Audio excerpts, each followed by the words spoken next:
महासचिव भर्खरै मात्रै निर्वाचित हुनुभएको छ। गैरआवासीय नेपाली संघमा लामो यात्रा छ। महासचिवको ठूलो जिम्मेवारीमा यहाँलाई अहिले हामीले भर्खर देखिरहेछौँ। समाजसेवामा धेरै गाह्रो पनि छ, चुनौती छ।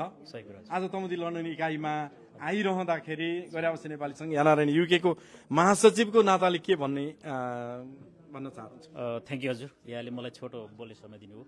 सर्वप्रथम त आजको यो हाम्रो एकदमै गरिमा एउटा यहाँ उपस्थिति नै हुने मौका दिनुभयो। यहाँ हाम्रो तमुदी लन्डनको इकाइ शाखालाई अहिले अग्रिम धन्यवाद दिन चाहन्छु। र अब यो चाहिँ एउटा मैले के लिएको छु भने एउटा एकताको सन्देश होइन, यहाँबाटै सुरु भयो जस्तो मैले चाहिँ महसुस गरेको छु। धेरै एउटै गाडीमा होइन, तीनटा गाडीमा आउनुभयो।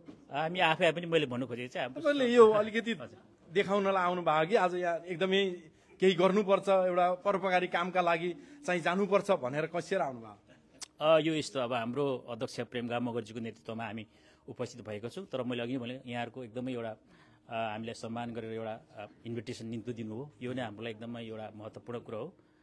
त्यसकै साथमा मैले भन्न खोजेको चाहिँ अब यहाँले जुन खालको हामीले एउटा निम्ति दिएर आज यो कार्यक्रममा बोलाउनु भयो, यसले चाहिँ हाम्रो एउटा एनआरएनमा भइरहेको अलिकति उथलपुथल कुरालाई अलिकति एकताको एउटा भावना जगाउने एउटा पहिलो स्टेप जस्तो लाग्छ भने, दोस्रो कुरो जुन हाम्रो एउटा तमुदीको एउटा ब्रान्चले एउटा हाउसिङको एउटा प्रोजेक्ट ल्याउनु भएको छ, यो एकदमै उदाहरणीय छ।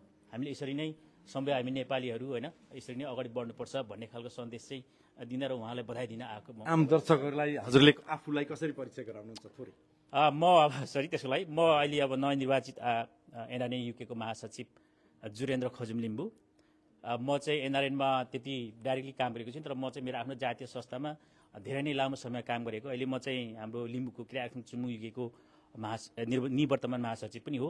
र मैले मेरो चुम्बुङको महासचिव भइराख्दाखेरि मैले एनआरएनको विभिन्न कार्यक्रमहरू, विभिन्न के अरे अन्तर्क्रियाहरू, अब एकदम अग्रजहरूको धेरै कुराहरू मैले चाहिँ अब आएर सुनेको छु, बुझेको छु। गर्दाखेरि त्यही हिसाबले मैले अब यहाँ अहिले एनआरएनमा एउटा महासचिवको एकदम महत्त्वपूर्ण पद लिइराख्दाखेरि मैले अब मेरो आफ्नो अभिभावकहरूलाई चाहिँ त्यसरी नै सम्पूर्ण कुराहरूलाई मैले जुन बुझेको कुराहरूलाई लिएर सबैलाई एउटा एकताको बाटोमा जानुपर्छ र गर्नुपर्छ, त्यो कुरा नै मैले चाहिँ लुक फरवर्ड गरिरहेको छु। हजुर एकदम thank you, wish you all the best है सर। यो एनआरएन अलि यात्रा लामो छ, बिस्तारै एक्ज्याक्टली सिडी चढ्दै जानुपर्नेछ। Thank you so much.